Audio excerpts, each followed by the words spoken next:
la tusaddul rihal illa salasin masajid.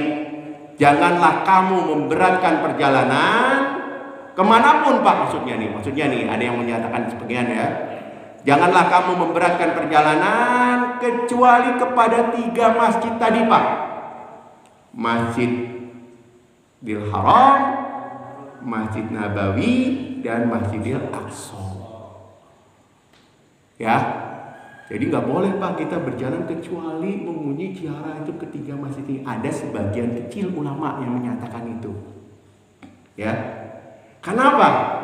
Mohon maaf ya, ziarah wali pakai biaya nggak? Pakai kan? Pakai waktu nggak Pak? Pakai. Itu namanya memberatkan Pak. Ya, ke Madinah berat nggak Pak? Berat, ongkosnya mahal. Ya, lumayan ya. Ongkosnya kalau umroh lumayan Pak. Nah itu maksudnya memberatkan hal-hal demikian. Jadi ada golongan Pak yang berpendapat demikian, nggak boleh kita pergi kecuali ke 3 tempat dengan memberatkan hal-hal yang seperti itu Pak. Ya, memberatkan perjalanan ya, karena kita pakai uang, pakai biaya, pakai waktu. Ya. Kemudian dikatakan di sini fil man'i, dengan melarang minarihlatil ziyarati, ya, dalam perjalanan di ziaratil masyahid, ke makam-makam Pak, wa kuburil ulama'i, dan kubur-kubur ulama, wasulahai, dan para orang-orang soleh.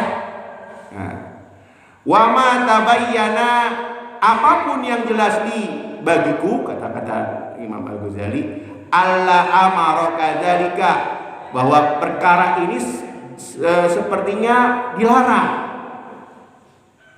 Ya, dilarang. Padahal ziyaratul ma'murun biha.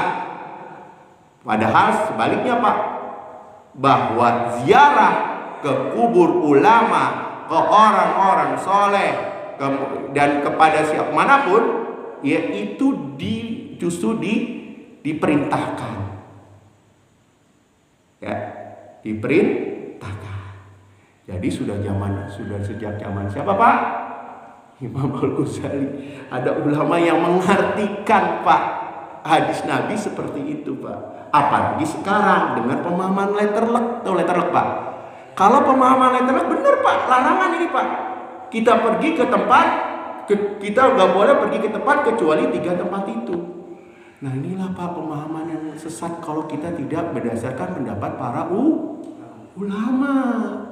Dan ini banyak ustadz-ustadz yang menyatakan demikian Pak. Karena hanya paham bahasa Arab, ya, tapi tidak memahami kitab-kitab para ulama. Orang-orang kayak gini mah nggak usah dideketin Pak, nggak usah ambil ilmunya. Kenapa? Jelas-jelas, ya, dia hanya berdasarkan akal saja, pemahaman dia saja. Padahal kita nggak boleh Pak masalah agama ini Pak.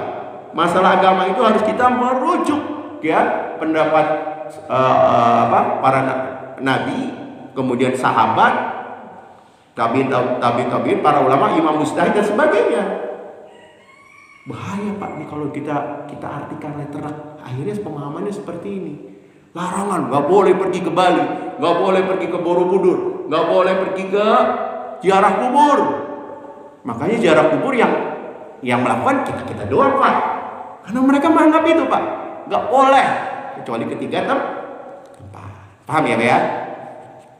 Qala sallallahu alaihi wasallam, kuntu nahaitukum, ya. Dulu Pak, kata Rasul, memang aku melarang ziarah kubur Pak, an ziaratul kubur, fazuruha, maka sekarang berziarahlah. Kenapa dilarang? Dulu akidah ketika masa di Mekah itu belum pada kuat Pak, para sahabat. Ya, karena sahabat itu gini Pak, menjadikan berhala-berhala itu sebagai bagian untuk mencapai Allah. Karena berhala-berhala itu dianggap orang-orang suci. Hubal, Manat, Uzza itu disetarakan dengan anak Allah. Sehingga Nabi melarang untuk ziarah kubur. Ketika para sahabat sudah mampu membedakan, dan ziarah kubur itu tujuannya hanya untuk mendoakan orang yang dikubur, ya. Ingat Pak, perhatikan doa-doa yang dibacakan oleh ustadz-ustadz kita, tidak ada satupun minta kepada orang yang di dalam kubur, tidak ada. Dan ketika kita berdoa kita minta hajat kita, boleh nggak? Ya boleh aja kan, kita dalam berdoa dimanapun kita minta hajat kan, nggak ada masalah. Kebetulan tempat itu adalah tempat di mana punya keberkahan karena dikubur ulama, maka lebih kuat Pak doanya. Paham ya di sini ya Pak ya? Gitu loh. Tapi maksud mereka kan mengatakan kita kuburiyun. Ingat ya, orang-orang di sana itu yang sering kita ziarah itu orang-orang kuburiyun, orang-orang penyembah kubur. Kita dianggap sebagai penyembah kubur. Itu masalahnya Pak. Jadi mereka udah suuzon dulu sama kita. Padahal kalau kita perhatikan, coba doa-doanya mereka lihatlah doa-doanya. Apakah ada satu hal yang menuju kepada orang yang dikubur? Tidak ada satupun Pak. Ya, tidak ada satupun. Nah inilah yang pendapat orang-orang seperti itu pun. Ya Pak ya. Mana? Wala taqulun, maka janganlah engkau mengatakan huzron, perkataan-perkataan kotor di dalam ketika kita ada di kuburan Pak. Ya, ingat kemarin kita sudah bahas bersama, orang-orang yang dikubur itu mendengar kita Pak. Semua apa yang diucapkan kita mereka mendengar, tapi mereka tidak bisa menjawab. Jadi jangan disangka Pak, yang mati itu jasad kita Pak. Jasad kita yang mati, ruh kita tidak mati. Makanya dia senang kalau kita ziarahi Pak. Apalagi orang tua kita ziarahi ya.